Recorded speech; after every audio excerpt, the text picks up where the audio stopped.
چند منٹوں میں علم کے بارے میں کچھ بتا دوں کہ علم تین طریقے سے حاصل ہوتی ہے۔ ایک حواس سے، حاسہ خمسہ، 5 سینسز ایسے ہیں جس سے ہم جان جاتے ہیں۔ جیسے ہاتھ سے کچھ چیز چھوتے ہیں تو ہمیں معلوم ہوتا ہے کہ یہ نرم ہے یا سخت ہے۔ ہم کسی چیز کو دیکھتے ہیں تو ہمیں معلوم ہو جاتا ہے کہ ان کی رنگت کیسی ہے، سفید ہے یا لال ہے۔ اسی طرح کسی چیز کو ہم چکھتے ہیں تو ہمیں معلوم ہو جاتا ہے کہ میٹھی ہے یا کھٹی ہے یا کس طرح سے ہے۔ لیکن حواس خمسہ جو ہیں، 5 سینسز ہیں، یہ بھی غلطیاں کرتی ہیں۔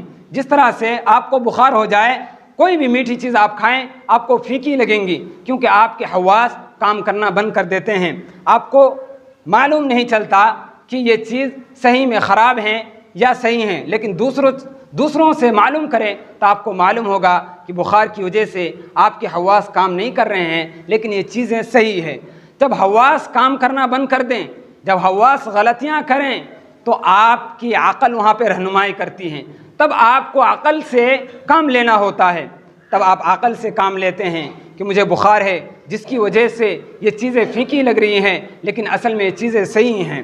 لیکن علامہ اقبال رحمۃ اللہ علیہ کہتے ہیں، گزر جا عقل سے آگے، گزر جا عقل سے آگے، یہ نور چراغ راہ ہے، منزل نہیں ہے۔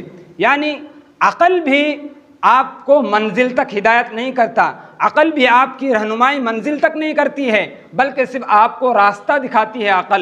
عقل بھی غلطیاں کرتی ہیں۔ جس طرح سے بہت سارے لوگوں نے ان باتوں کا انکار کیا کہ اسلام میں چیز ہے کہ خود محنت کرو، کھیتی باڑی کرو، کماؤ اور اس سے 5% فقیروں کو دو۔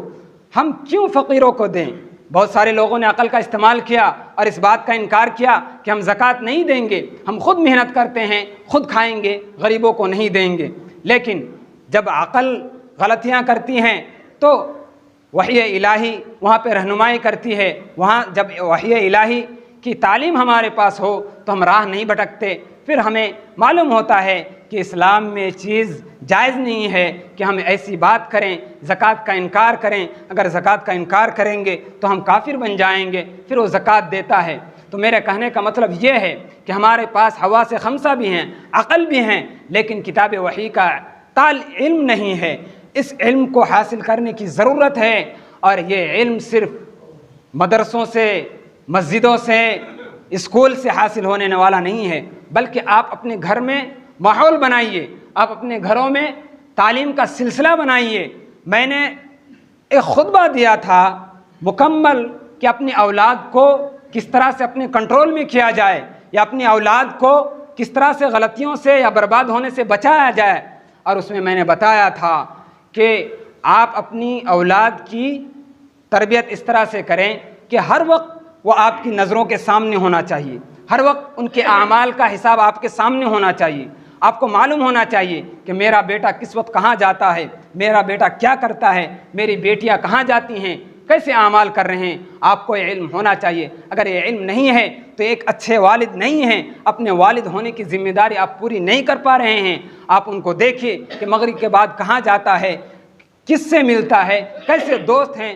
ان چیزوں پر آپ دھیان دیں۔